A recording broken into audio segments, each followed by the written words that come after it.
Okay, hang in there for this story. It's the last one. We'll just get back to business as usual next week.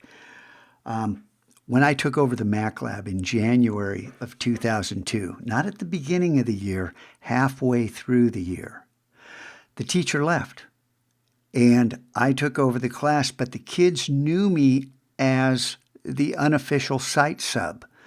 I live on Wind River Road, and Valhalla would call me, all the time to come fill in and substitute in different classrooms. And you guys know how much substitutes are respected by some kids. So when I took over this class, no one wanted to listen to me. Number one, because the guy who left didn't make anyone work. It was ridiculous.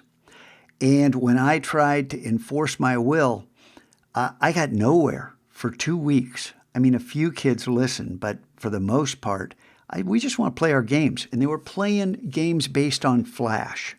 This is 2002. Flash was a big deal, and online games were Flash-based. And I'm thinking, I can't fail. Our family's future depends on me succeeding.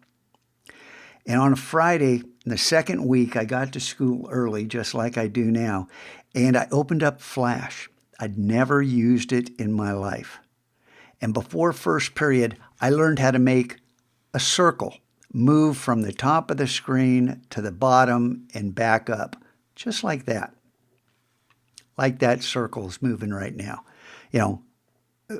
And I stopped each class at the beginning and turned on the projector and hooked up my laptop and showed him that animation. And look what I created in Flash. And you can imagine how unimpressed everyone was. And I said, look, here's the deal. I'm going to come back on Monday with an animation that shows you what can be done in Flash by someone who doesn't even know how to use the program. And if what I do doesn't suck, let's learn Flash together. If what I do does suck, you don't have to listen to me the rest of the year. And of course, the kids grilled me on who's the judge. You're the judge, but you have to be honest. And we don't have to listen to you if your animation sucks. Nope. And of course, every class jumped on this. And they all said, yeah, we'll do it.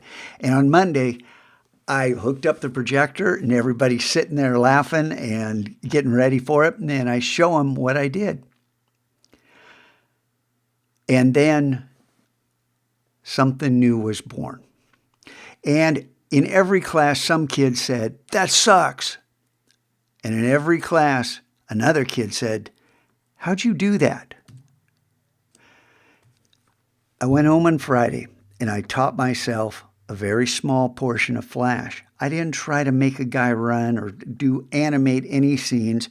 I am very good with typography, so I stuck to my strength. This is what I made, and I worked all weekend long. Play this through a couple times. The deal with animation isn't just making stuff move. It's making it move in a believable manner. Bringing in some organic motion to it that creates something that makes you sit back and go, whoa. So here's the beginning.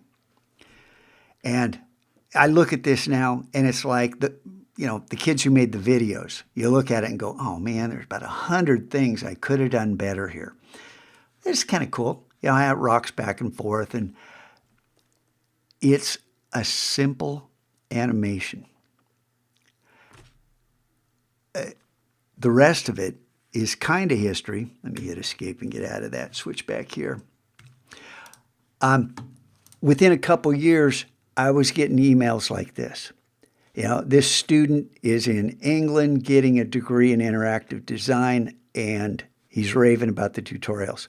Here's a professor from Australia, a professor from Boston College, some some person that just finds the site and goes, what the heck? This is awesome. You guys can read this later. I've got a whole page archived of feedback from around the world. Adobe found the Mac Lab because of these Flash tutorials. I found a middle ground between the coders and the designers, and I found a way that kind of resonated with the world. It's how the Mac Lab made its mark.